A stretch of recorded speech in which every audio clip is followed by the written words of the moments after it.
ഒരു അപൂർവ പ്രണയത്തിൻ്റെയും നീതിയുടെയും കഥ. പ്രിയപ്പെട്ട ഒരാൾ കൊല്ലപ്പെട്ടാൽ നമ്മൾ എന്തു ചെയ്യും?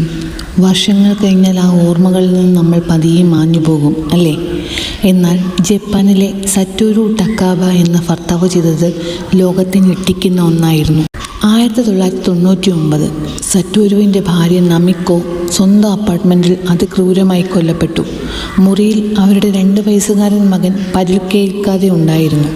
പോലീസ് തെളിവുകൾ ശേഖരിച്ചെങ്കിലും അന്നത്തെ DNA സാങ്കേതികവിദ്യ പ്രതിയെ കണ്ടെത്താൻ പര്യാപ്തമായിരുന്നില്ല. കേസ് അന്വേഷണം വഴിമുട്ടി. പക്ഷേ സറ്റോരു തോറ്റുകൊടുക്കാൻ തയ്യാറായിരുന്നില്ല. അദ്ദേഹം ആ അപ്പാർട്ട്മെൻറ്റ് ഒഴിയുകയോ സാധനങ്ങൾ മാറ്റുകയോ ചെയ്തില്ല. ചോരപ്പാടുകൾ പോലും മായാതെ 26 വർഷം ആ ക്രൈം സീൻ അദ്ദേഹം കാത്തുസൂക്ഷിച്ചു. ഇതിനായി 1.5 കോടിയോളം രൂപയാണ് അദ്ദേഹം വാടകയായി മാത്രം നൽകിയത്. കാലം മാറി. 2025 ഹൈ സെൻസിറ്റിവിറ്റി DNA പ്രൊഫൈലിംഗ് എന്ന പുതിയ വിദ്യ വന്നു.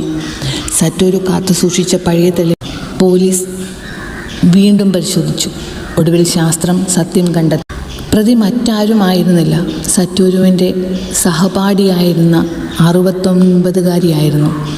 26 വർഷം ഒളിപ്പിച്ചു വെച്ച രഹസ്യം ശാസ്ത്രത്തിന് മുന്നിൽ അവർക്ക് ഏറ്റുപറയേണ്ടി വന്നു.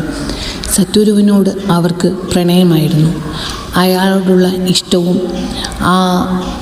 സറ്റോരുവിൻ്റെ ഭാര്യയായ ടക്കോബയോടുള്ള അസൂയയുമാണ് കൊലപാതകത്തിന് പിന്നിലെന്ന് തെളിയുന്നു.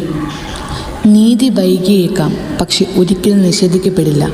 സറ്റോരു എന്ന ഭർത്താവിൻ്റെ 26 വർഷത്തെ ത്യാഗത്തിന് മുന്നിൽ ലോകമിന്ന് ആദരവോടെ നിൽക്കുന്നു. പ്രണയത്തിനും നീതിക്കും വേണ്ടി ഒരാൾക്ക് ഇത്രത്തോളം പോകാൻ കഴിയുമെന്ന് അദ്ദേഹം തെളിയിച്ചു.